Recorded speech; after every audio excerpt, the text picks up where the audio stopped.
Kada su nam govorili nismo vjerovali, ali danas to znamo da je tako.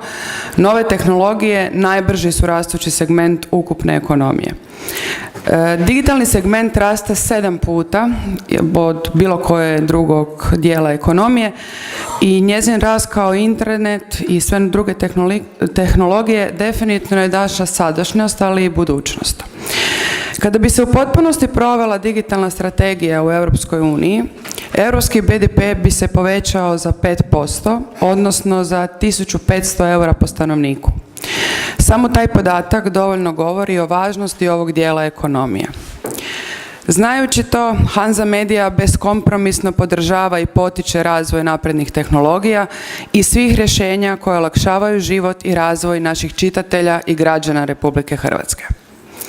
Upravo zato sa Zagreb forumom inicirali smo stvaranje prve Smart City nagrade u Republici Hrvatskoj kako bi upozorili na važnost povećane razine inovativnosti hrvatskih tvrtki, ali i nužnost digitalne transformacije gradova.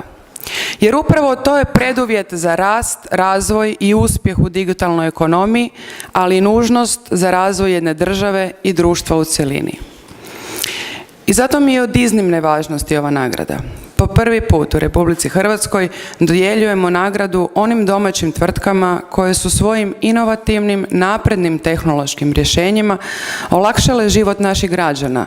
Sve je to stvoreno, osmišljeno i dizajnirano u Hrvatskoj, što sam stvarno uistinu ponosna.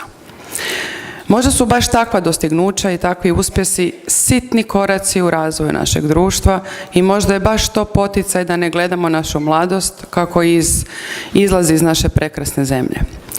Posebno sam sretna što je u velikoj konkurenciji od čak 40 tvrtki koje se javilo izabrano 5 najboljih, kao i pobjednik prve Smart City nagrade Hanza Media i Zagreb foruma. Dokaz je to da se i kod nas mogu stvarati tehnološka napredna, inovativna rješenja koja mogu konkurirati na apsolutno cijelom svijetu.